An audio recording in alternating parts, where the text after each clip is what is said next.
Hey there, upgraders. Roquinia here, and I'm about to challenge everything you think you know about cardiovascular training.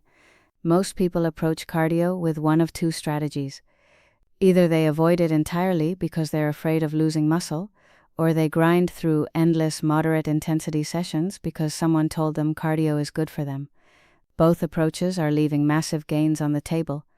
Today, we're diving into cardiovascular intelligence, and by the end of this episode, you'll understand why Zone 2 training builds your cellular power grid, why the interference effect isn't what you think it is, and why the modality you choose matters more than the duration. Let's start with something that's going to reframe your entire approach to cardio. Your mitochondria are the power plants inside every cell. They convert the food you eat into ATP, the energy currency your body runs on, and here's what most people miss.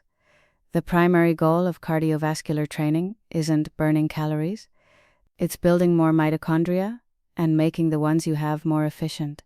Zone 2 training, steady-state exercise at 60 to 70% of your max heart rate, is uniquely positioned to maximize mitochondrial biogenesis. This is the intensity just below your first lactate threshold, where you can hold a conversation but you're working hard enough that you wouldn't want to. At this intensity, your body relies heavily on fat oxidation. You're teaching your cells to burn fat as fuel, sparing glycogen for when you actually need it during high-intensity efforts. This metabolic flexibility is the hallmark of a well-trained system. The adaptation is driven by PGC1 alpha, the master regulator of mitochondrial biogenesis. Consistent Zone 2 training upregulates this protein, signaling your body to build more mitochondria within your type 1 muscle fibers. More mitochondria equals more capacity for oxidative metabolism. You produce energy more efficiently at any given submaximal intensity.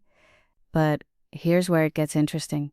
Some research shows that high-intensity training actually activates AMPK and PGC1 alpha more robustly than Zone 2 because of the metabolic stress. So why do we prioritize Zone 2? Volume. The low metabolic stress of Zone 2 allows you to accumulate significantly higher weekly durations compared to HIIT. You can do 4 to 6 hours of Zone 2 per week and recover. Try doing 4 hours of HIIT and you'll be destroyed. The cumulative adaptation from high-volume Zone 2 leads to superior mitochondrial density over time. High-intensity interval training is praised for time efficiency, short bursts of near-maximal effort with recovery periods, and the data supports its effectiveness. Meta-analyses show that 6 to 13 weeks of HIIT can increase VO2 max by 0.51 liters per minute, on average, with high-volume protocols achieving gains up to 0.9 liters per minute. VO2 max is your maximal oxygen uptake, the gold standard for cardiorespiratory fitness, and a powerful predictor of all-cause mortality. HIIT improves it by challenging both the central delivery of oxygen through increased cardiac output and the peripheral extraction of oxygen by your muscles. Zone 2 improves VO2 max through more gradual adaptations, increased capillary density, higher stroke volume, enhanced mitochondrial function. It takes longer to produce equivalent gains compared to HIIT, but it provides a superior base for sustaining submaximal efforts. For longevity, the data is clear.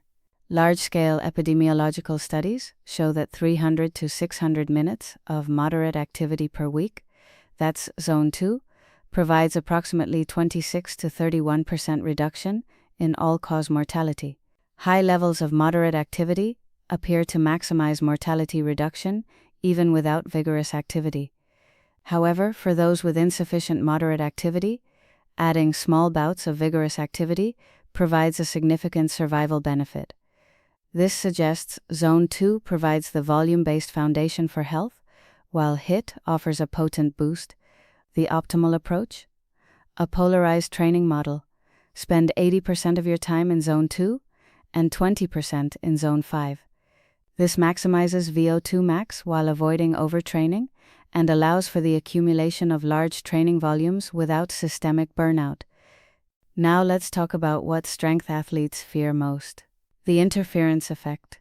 This is the potential for endurance training to blunt gains in muscle mass, strength, and power when both modalities are performed in the same program. The mechanism is molecular. Resistance training activates the mTOR pathway, the master regulator of protein synthesis and muscle growth. It's triggered by mechanical tension and nutrient availability, specifically leucine-rich protein. Endurance training, especially high-intensity cardio, activates AMPK, a metabolic stress sensor, activated when your AMP to ATP ratio increases. AMPK restores cellular energy balance by upregulating catabolic processes and inhibiting anabolic ones. Here's the problem. AMPK can directly inhibit mTOR.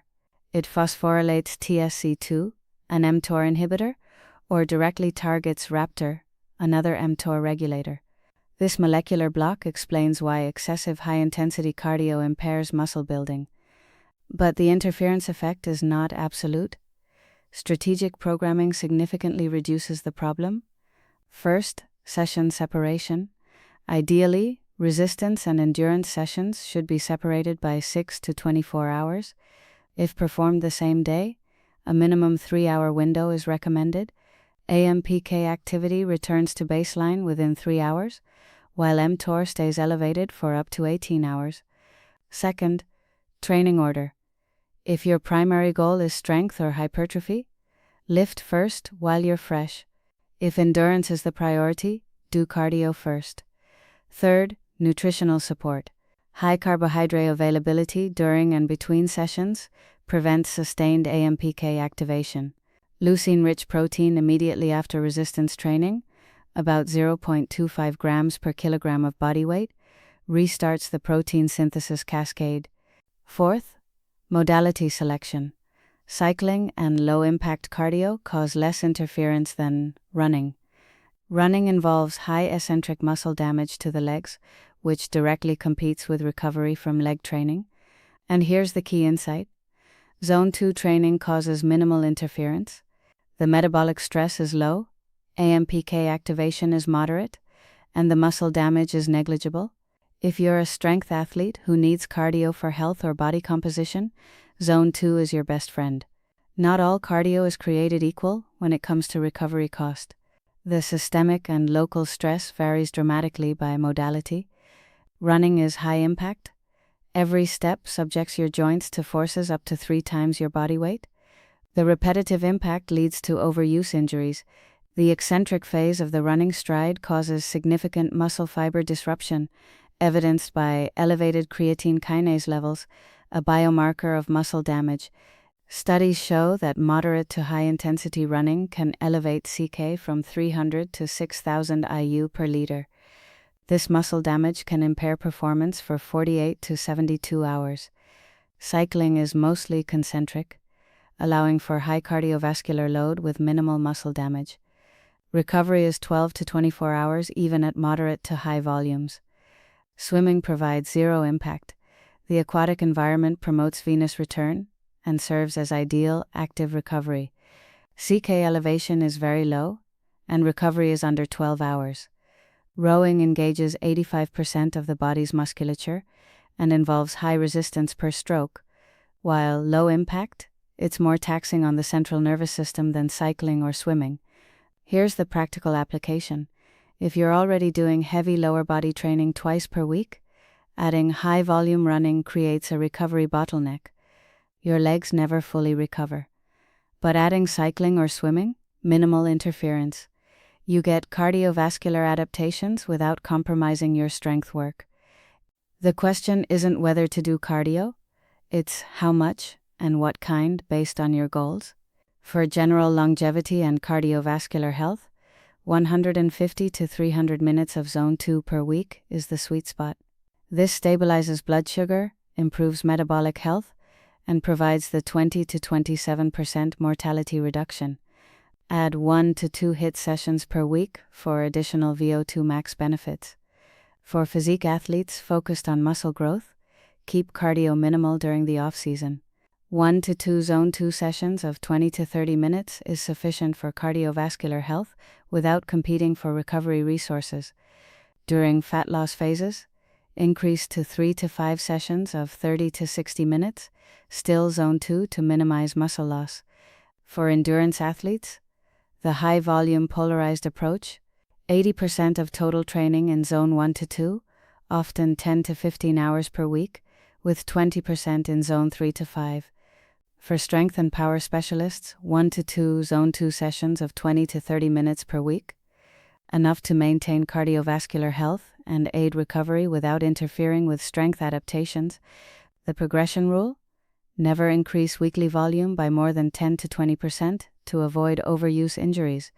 I want to introduce you to the maximum aerobic function method developed by Dr. Phil Maffetone. This approach focuses on building aerobic capacity through strictly low-intensity training. The MAF formula calculates your maximal aerobic heart rate to 180 minus your age, then adjust based on health status, subtract 10 if recovering from illness or on medication, subtract 5 if injured or frequently ill. Keep the number if training consistently for up to 2 years. Add 5 if training more than 2 years without injury. All aerobic training is done at or below this heart rate for 3 to 6 months.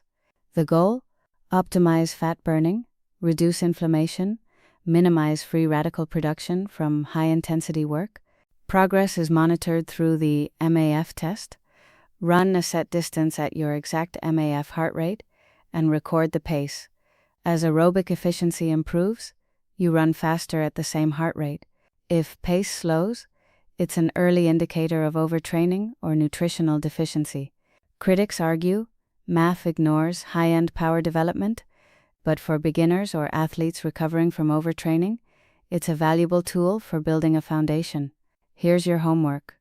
First, identify your primary goal: longevity, physique, strength, performance. Your cardio prescription depends on this. Second, calculate your Zone 2 heart rate.